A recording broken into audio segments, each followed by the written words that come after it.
السلام علیکم ورحمۃ اللہ وبرکاتہ۔ الحمد للہ رب العالمین والعاقبۃ للمتقین ولا عدوان الا علی الظالمین والصلاة والسلام علی نبینا محمد وعلى آلہ وصحبہ اجمعین ومن تبعهم بإحسان الى یوم الدین، اما بعد۔ قال المصنف: أرى مقاما عظيم الشأن أوهمني في يقظتي أنه من جملة الحلم، ليت الكواكب تدنو لي فأنظمها وقود مدح فما أرضى لكم كلمي، خليفة ووزير مد عدلهما ظلا على مفرق الإسلام والأمم، زيادة النيل نقص عند صيدهما فما عسى يتعاتى هاتل الديم۔ عزیز طلبہ، کتاب مجموعۃ من النظم والنثر سے ہم چھٹی صدی ہجری کے شعراء کے کلام کو پڑھ رہے ہیں۔ سابقہ درس میں ہم نے ابو محمد الیمنی الملقب بنجم الدین کے کلام کو پڑھنا شروع کیا تھا، جو انہوں نے بادشاہ فائز اور اس کے وزیر صالح کی تعریف میں کہا ہے۔ اس میں سے ہم نے 4 اشعار کو پڑھ لیا، آج ہم مزید 4 اشعار کو پڑھیں گے۔ آپ سے گزارش ہے کہ آپ ان اشعار کو زبانی یاد کر لیں، ترجمے اور الفاظ معنوں کے ساتھ، اور آپ نوٹ بک بھی بنائیں، اور اس سے پہلے جو اشعار ہم نے پڑھے ان کو بھی آپ زبانی یاد کرنے کے ساتھ ساتھ الفاظ معنی اور ترجمے کو اپنی کاپی پر لکھیں۔ تو صاحب کتاب نے آگے کہا ہے: ارى مقاما عظیم الشان، میں ایک مقام کو دیکھتا ہوں جو عظیم الشان ہے، جو بہت بڑا مقام ہے۔ اوہمنی فی یقظتی، جس مقام نے مجھے میری بیداری میں وہم میں ڈال دیا۔ اس مقام اور اس مرتبے نے جو عظیم الشان ہے، اس نے مجھے میری بیداری میں، میرے جاگنے کی حالت میں وہم میں ڈال دیا۔ انہ من جملۃ الحلم، کہ بے شک وہ ان جملہ خوابوں میں سے ہے، ان جملہ خوابوں میں سے ہے، یا من جملہ طور پر یہ ایک خواب ہے۔ مجھے خواب لگ رہا ہے، لیکن یہ خواب نہیں ہے، یہ حقیقت ہے۔ میں ان کے لیے، یعنی بادشاہ فائز اور اس کے وزیر صالح، ان کے لیے ایک عظیم الشان مقام دیکھ رہا ہوں، اور اس مقام نے مجھے میری بیداری کی حالت میں، میرے جاگنے کی حالت میں وہم میں ڈال دیا کہ کہیں یہ خواب تو نہیں، کہیں یہ من جملہ طور پر خوابوں میں سے تو نہیں ہے، یہ خواب تو نہیں ہے۔ تو اتنا عظیم الشان ان کا مقام ہے، کیونکہ اتنا بڑا مقام حاصل ہونا یہ تو ایسا ہی ہے جیسے کہ یہ خواب ہو، لیکن یہ خواب نہیں ہے، یہ حقیقت ہے۔ تو الفاظ معنی اس طرح سے ہیں: ارا، یہ رآ یرا سے ہے، با فتح سے، دیکھنے کے معنی میں، اور ارا واحد متکلم کا صیغہ ہے فعل مضارع سے۔ اسی طرح سے مقام، مقام کا معنی مقام، مرتبہ ہوتا ہے۔ قام یقوم، باب نصب ینصر سے، اس میں ظرف ہے، اور مقام کہتے ہیں موضع القدمین یا المجلس، پاؤں کی جگہ، یا اس جگہ جہاں انسان بیٹھے یا کھڑا رہے، اس کو مقام کہتے ہیں۔ اور اس کا جو مصدر ہے وہ قوم و قیام آتا ہے۔ اور اوہم باب فعل سے ہے، اوہم یوہم، باب فعل وہم دلانا، وہم میں مبتلا کرنا۔ اور یقظہ، بیداری کی حالت، یقظ یقظ سے، یقظا و یقاظۃ، صحا وانتبہ وتنبہ للامور وفطن وحذر فهو یقظ۔ یہ اس کی تھوڑی تفصیل ہے کہ یقظ یا یقظ سمیع یسمع سے یقظن و یقاظتن یہ اس کے مصدر ہیں دو. اس کا معنی ہوتا ہے صحا بیدار ہونا، وانتبہ اور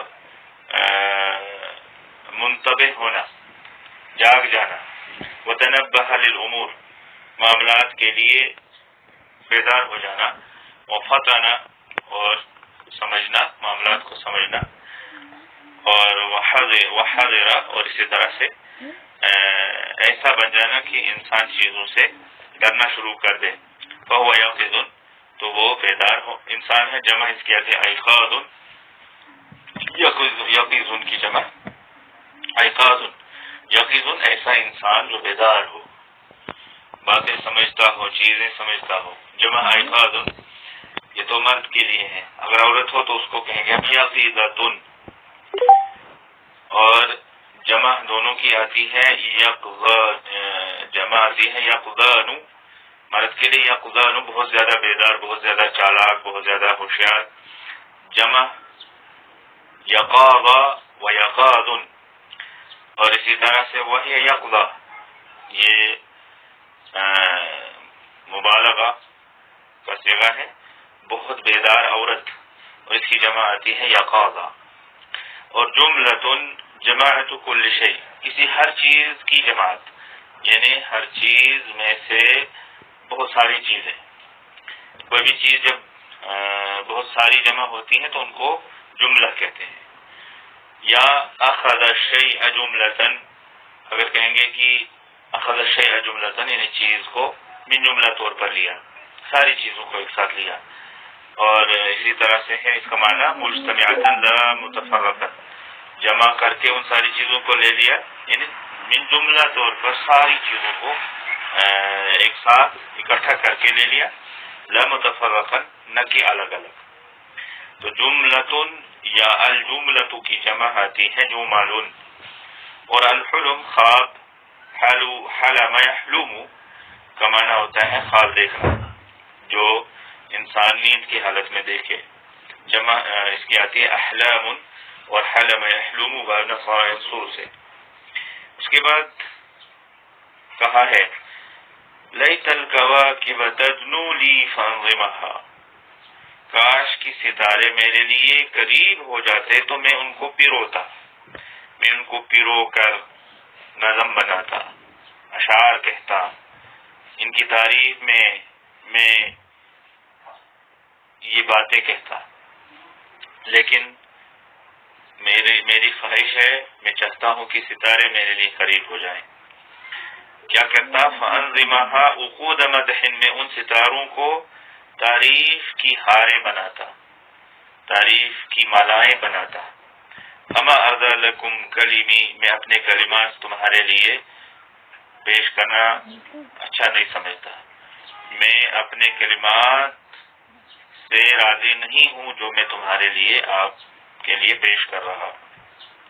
تو کہنا یہ چاہتا ہے کہ میرے جو کلمات ہیں، میرے جو الفاظ ہیں، میری جو باتیں ہیں، میرے الفاظ کے ذریعے سے آپ کے لیے نظم کہنا تعریف میں یہ درست نہیں ہے، یا اس میں میرے لیے ایسا ہو رہا ہے کہ الفاظ کم پڑ رہے ہیں. تو میں چاہتا ہوں کہ ستارے آئیں، قریب آ جائیں تو میں ان کی ایک نظم بناؤں اور اس میں تعریف بیان کروں. تو کچھ الفاظ یہاں پر اس طرح سے ہیں. کوکبن ہوتا ہے ستارہ، جمع کواکب. اور دنا یدنو باب نصارا ینصر سے ہے، قریب ہونے کے معنی میں. نظم ینظم باب ضرب یضرب سے، اس کا معنی ہوتا ہے پیرونا، جیسے دھاگے میں دانوں کو پیرویا جاتا ہے اور اس طرح سے مالا بنائی جاتی ہے، ہار بنائی جاتی ہے.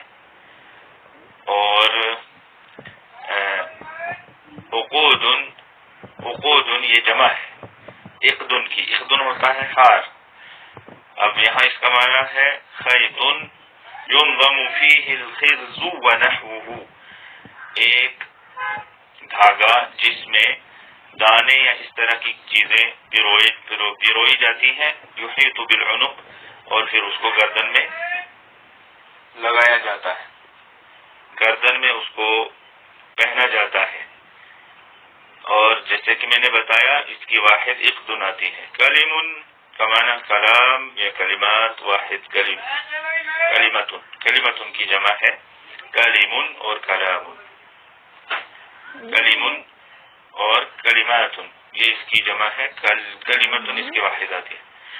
پھر اس نے کہا ہے شاعر نے خلیفۃ و وزیر مد عدلہما، ایک خلیفہ ہے اور اس کا وزیر ہے، ان کا عدل جو ہے پھیلا ہوا ہے، ان کا عدل پھیلا ہوا ہے، یعنی جتنی ان کی سلطنت ہے، جتنی بڑی ان کی مملکت ہے، جہاں جہاں تک ان کا کنٹرول ہے وہاں تک ان کا عدل پھیلا ہوا ہے، خلیفے کا بھی اور اس کے وزیر کا بھی. ظلا علی مفرق الاسلام والامم، یہ دونوں اسلام کی مانگ پر اور امتوں کی مانگ پر سایہ ہے. مطلب یہ ہے کہ اسلام کے سر اور امتوں کے سر پر یہ دونوں سائے کی طرح بن گئے ہیں. ظلا علی مفرق الاسلام، اصل میں مفرق ہے، تو اب کیوں یہاں پر مفرق کہا گیا واللہ عالم، لیکن اصل میں لغت میں مفرق کا معنی مانگ ہوتا ہے.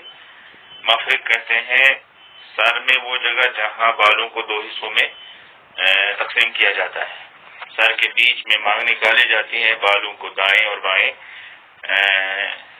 ڈالا جاتا ہے، تو اس طرح سے وہ مانگ نکلتی ہے، تو مراد سر ہے. تو اسلام اور امتوں کے سر پر یہ دونوں سایہ ہیں. خلیفہ کا معنی ہے المستخلف، جس کو جانشین بنایا گیا ہو، پیچھے چھوڑا گیا ہو، یعنی پہلے والا خلیفہ اس دنیا سے چلا گیا یا اس نے خلافت چھوڑ دی تو بعد میں دوسرے کو اس کا جانشین بنایا گیا یا اس نے خود اس کو اپنا جانشین بنایا، تو اس کو خلیفہ کہتے ہیں. والسلطان العظم، اور بڑا بادشاہ، بڑی بادشاہت، بڑا بادشاہ جو ہوتا ہے اس کو خلیفہ کہتے ہیں.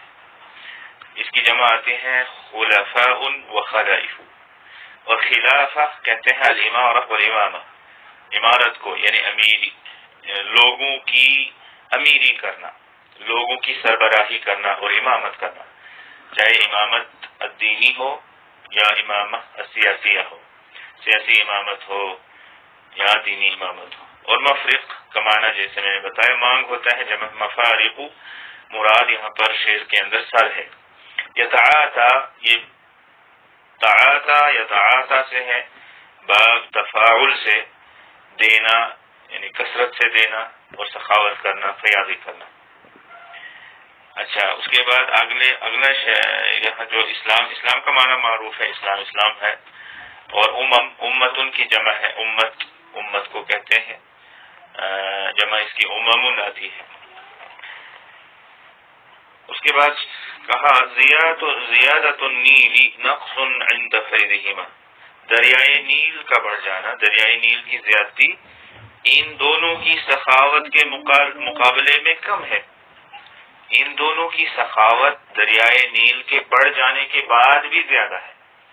فما عسى يتعاطى هذه الديم، تو قریب نہیں ہے کہ ہمیشہ برسنے والی موسلادھار بارش بھی اتنی سخاوت کر سکے. قریب نہیں ہے کہ مسلسل برسنے والی بارش بھی اتنی سخاوت کر سکے. یعنی جو بارش مسلسل اور موسلادھار ہونے کی صورت میں برستی رہتی ہے اور بڑے سکون سے برستی ہے، وہ بھی اتنی سخاوت نہیں کر سکتے جتنی ان دونوں کی سخاوت ہے.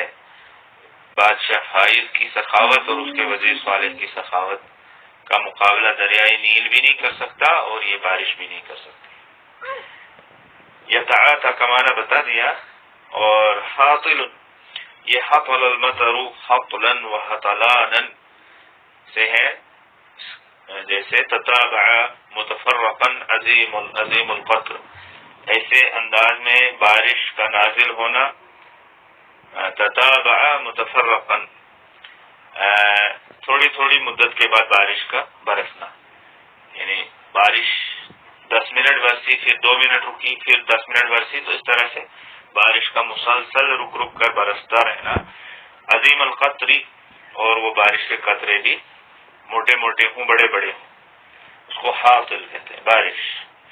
الزرع الملتف، اور حاصل کا معنی ایسی کھیتی جو بالکل گھنی ہو، گھنی کھیتی کے جو پودے ہیں وہ بالکل گھنے ہیں، ایک دوسرے سے ملے ہوئے ہیں۔ تو اسی طرح بارش بھی ہوتی ہے جو گھنی ہوتی ہے، موسلا دھار ہوتی ہے۔ اور الدیم، دیم کا معنی ہے، یہ جمع ہے، اس کا معنی ہے المطر یطول الزمان فی سکون، وہ مطر جو اپنے زمانے تک، یعنی اپنے مقررہ وقت تک جو بارش برستی رہتی ہے، اپنے زمانے میں برستی ہے اور پھر سکون سے برستی ہے، اس کو کہتے ہیں دیمہ، دیمتن، مسلسل برسنے والی بارش۔ واحد ہے یہ دیمتن، اور اس کی جمع دیم آتی ہے۔ اس کے علاوہ زیادہ کا معنی ہم جانتے ہیں، زیادہ ہوتا ہے زیادتی، بڑھنا۔ نیل، دریائے نیل جو مصر میں ایک بہت بڑا دریا ہے، نقص کمی کو کہتے ہیں، اور فیض کہتے ہیں سخاوت کو۔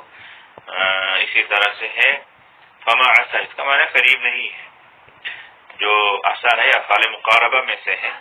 تو یہیں پر رکتے ہیں، باقی جو بھی ہے انشاءاللہ آنے والے دروس میں ہم پڑھتے رہیں گے۔ اللہ رب العالمین ہمیں محنت کرنے، یاد کرنے کی توفیق عطا فرمائے۔ وصلی اللہ علی نبینا محمد وعلی آلہ وصحبہ اجمعین۔ والسلام علیکم ورحمۃ اللہ وبرکاتہ۔ وعلیکم السلام ورحمۃ اللہ وبرکاتہ۔